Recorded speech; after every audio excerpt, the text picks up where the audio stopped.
This is a lot more fun to do after we win games.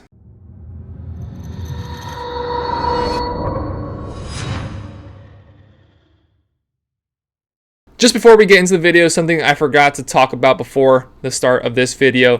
Donovan tomorrow is going to be going live for a more in-depth film breakdown, a live stream breaking down San Francisco Miami Dolphins game. So make sure you look out for that. It's going to be tomorrow, 6 p.m. Eastern. So make sure you hit the subscribe button so you can look out for that. What's up, guys? Jacob here, Miami Dolphins Syndicate. Miami Dolphins, as you guys already know by now, lost 17-33 San Francisco 49ers. Tua, 18-33, 295, 2 touchdowns, 2 interceptions, a fumble. Where do I begin here? Well, first and foremost, I want to give a majority of the credit to the San Francisco 49ers. Now, a lot of Dolphins fans I've seen on Twitter, across various social media platforms, giving a lot of excuses for the Dolphins, and there is a lot that went wrong for us that I will definitely get to in a second. But the 49ers played exactly how they want to play football. First of all, best defense in the league. We saw that graphic before the game started. First in defense against the pass, first defense against the run, best defense in the league in general. And they game planned against us exactly how they wanted to. They played against Tua unlike how most teams have played Tua this season. A lot of teams have been so afraid of the yak, yards after catch, that they bring their linebackers up, so they try to prevent Tyreek Hill from getting into some space, Jalen Waddle getting some space, and turning upfield.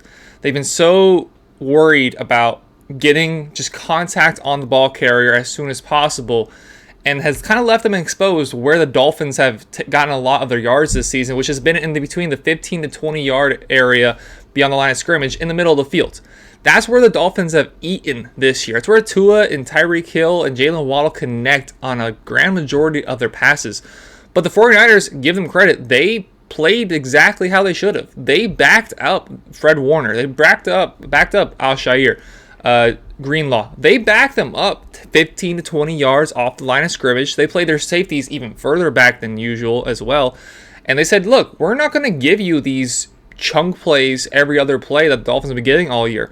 So they did that perfectly. And then when Jimmy G goes down, Brock Purdy steps in and does exactly what Jimmy G would do if he was in there in the first place. He got the ball out quickly, efficiently to the majority of their playmakers. And another big difference between these two teams is they just have more playmakers.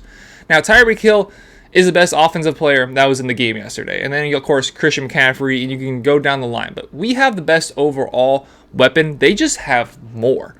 You look at their leading receiver was Christian McCaffrey. He had 66 yards on the ground, and then he had 8 catches, 80 yards, and a touchdown. Debo, 6 catches, 58 yards. Also had a few carries, including a key first down for them later on in the game. Ayuk, 5 catches, 46. Kittle barely got involved, but 2 catches, 22. They have more playmakers. It's simple as this is probably the best team in the NFL, if I gotta be honest right now. They look great, and week in, week out, if they can just put together their game plan, they can beat everybody in the league. So, a lot of credit to the 49ers before I even start to get into the Miami Dolphins. But everything that really could have gone wrong outside of injuries, and even Tua did get banged up, re-aggravated the ankle injury that he sustained last week, pretty much everything that could have went wrong did go wrong. This team does not have a lot of turnovers on the season. Tua had not thrown an interception since coming back from his injury. Throws 2 interceptions, has that fumble late in the game. Doesn't really matter at that point. The game's already done and dusted at that point. Down 2 scores, no timeouts, 2 minutes left on the clock. That was largely irrelevant. But the turnovers, they really bit us. Now that first one it's a gut blow to get that penalty on Raheem Mostert, back us up to 1st and 25, and then Jeff Wilson trips over the 35-yard line. I mean, what are you doing there? No, it wasn't even any contact by the corner. He ends up picking it off. They go down. I don't remember if they scored or not on that play. But turnovers plagued us. The inability to move off of what's been working for us. So like I said, that 15 to 20-yard range is where we eat. And the play calls weren't necessarily bad, but I didn't really see a stark difference in how we approached the game once we were already down. And we knew that we were being outclassed by this experienced team. The mentor won. you oftentimes see this happen, especially look in college football. Bill Belichick, Nick Saban, how many years did it take for a Nick Saban assistant coach to finally beat him? The mentor, it was an argument that Fox was going on before all the games yesterday. Who has the advantage, the mentor or the mentee? The mentor has all this experience, gave the mentee what they know, but the mentee also knows where the mentor lacks. Personally, I think it just makes perfect sense that the mentor has the advantage. They're the one who taught them everything they know, and you can flip the same coin back at them. The mentor knows what the mentee lacks. He's been teaching them and grooming him all these years. They know what they're going to do. They know what they lack. And then you have Kyle Shanahan, who obviously he's a great head coach, Super Bowl, got into the Super Bowl, got into the NFC Championship game. He knows what he's doing. He knows what he's doing on both sides of the ball, even though he doesn't coach the defensive side of the ball. He knows his stuff, and he's hired impeccably. We see now his assistant coaches are getting head coaching jobs, obviously McDaniel, Saleh in New York. He knows what he's doing. And we saw that on full force. Also, another thing, the Dolphins' offensive line. Obviously, we're down Teron Armstead, Austin Jackson. You can say we're down Austin Jackson, but even with Austin Jackson, I say we're down Austin Jackson just because he's not played well, even when he's been playing. But it showed. It showed. Nick Bosa, 3.5 sacks yesterday. He got to the quarterback, got to Tua at ease. I'll get to Tua also. The offensive line is a mess. Without your best offensive lineman to crumble like they did yesterday, it's a hard watch. It's a real hard watch seeing Tua get hit and hit and hit. Tua didn't have himself a good game. I'll take now. Obviously, you see Tua have a bad game, and people were just ready to turn back on Tua and slander him and all this other good stuff. Obviously, that was going to happen. If Tua's bad game is 295 yards, 2 touchdowns, yeah, the interceptions, yes, the fumble. But if that's his bad games last year and up to this point were 110 yards, throwing like 50% passing, interceptions. Now, again, he wasn't great yesterday by any means. He had a bad game. I'm not going to defend yesterday. Obviously, he still had good throws. He hit Tyreek Hill over the top for that touchdown. But it happens. You just came against the best defense in the league. Arguably the best team with Brock Purdy at the quarterback. Even then, still the best team in the league. You could argue this is still the best team in the league, even with Brock Purdy.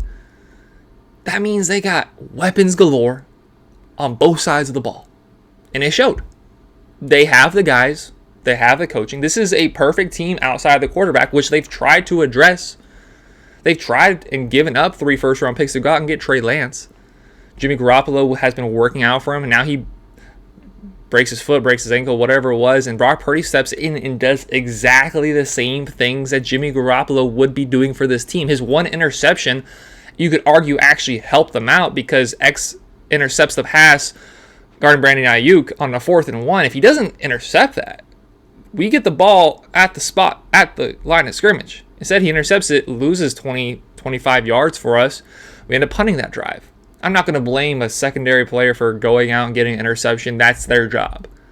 But it's just moments like that that are differences in the game. And again, Brock Purdy played about a perfect ball game. He's not gifted like some of these other quarterbacks are. He is a system backup quarterback. But system backup quarterbacks with the talent can go out there and win you a lot of football games. And the 49ers are on track to get to the Super Bowl. Between them and the Eagles and the NFC, it's going to be a fun NFC Championship game. I hope that's between those two. But the Dolphins have a lot of work to do. Obviously, I still think we're going to make the playoffs. Game lead over the Jets for the final wildcard spot. We're currently sitting just behind Cincinnati. And the AFC playoffs are going to be fun. The AFC playoffs are going to be a fireworks show. Because right now you have Cincinnati in the wild card. We'll see what happens with Lamar Jackson if he comes back. But the AFC playoffs are incredible. But the Chargers right now are 2 games back of us. Chargers and the Patriots, 2 games back of us. We get to play the Chargers Sunday Night Football that would effectively clinch us the wild card, in my opinion, because we also get a chance to go play the Patriots again. So we control our own destiny. I'm very comfortable with the assumption that we're going to make the playoffs still, but there's a lot of work that needs to be done. We need to get healthy on the offensive line. It's impossible to go out and find somebody to play tackle at this point in the league that's worth a crap at this point in the season. So need Teron Armstead to heal up. We need Austin Jackson to heal up and then play good. But yeah, work needs to be done. But that being said, we had an opportunity. If Robbie Gould misses that field goal, and it's another layer of experience and talent that the 49ers team has, that they get down the field, and because they have Brock Purdy in, maybe they go out and get Baker Mayfield. We'll see. But because they have Brock Purdy in, they don't have the ability to finish off drives. Okay, cool. We have one of those experienced, one of the most sure, tried and true kickers in the league that can go 4 for 4 for us. It's just they have every position on the field outside of quarterback. You feel very comfortable that they can go out and make plays for you. That's just what the 49ers are. The Dolphins, they don't have that luxury. We're a work in progress. You have Super Bowl winner Tyreek Hill on there. You have All-Pro Hall of Famer Teron Armstead on the offensive line. Xavier Howard, Pro Bowler. You have these guys, and then you have a young core that's emerging. Waddle, Holland, Tua. But we don't have the pedigree yet to confidently walk into the best team in the league's house and come away with a win. There are worse things to say than that. There are worse places in the NFL to be right now. Broncos Syndicate, I know you're not having a great time right now. If you guys just scored 18 points, be 10-2. There's way worse scenarios to be right now. So Dolphins Twitter, Dolphins fans, calm down. Because we have an opportunity to go on primetime football and show the world we're better than what we showed on Sunday against the 49ers. Next week is going to be a big, big test for us. Another primetime game. We won our Sunday night matchup, even though it was against the Steelers. Stay in California. Play the Chargers, who every given week you don't know where you're going to get from the Chargers, a team that can compete with the Chiefs or a team that's going to lose to the Raiders. You don't know what you're getting from the Chargers, but they have talent, and that's going to be a big test for the Miami Dolphins on Sunday Night Football next week. As I mentioned earlier, look out tomorrow. Live stream going out 6 o'clock. It's going to be Tuesday tomorrow. Donovan will be going more in depth for what happened for the Miami Dolphins against the San Francisco 49ers. Give a little bit of a film breakdown. So look out for that live stream. If you haven't subscribed already, please make sure you hit that subscribe button down below. Please hit that like button. We're very proud to be part of the Syndicate network now. So really look forward to continue to make content for you guys. Hopefully a lot better for the Miami Dolphins. But everybody, thank you very much for watching. Have a great rest of your day. Take care, everybody.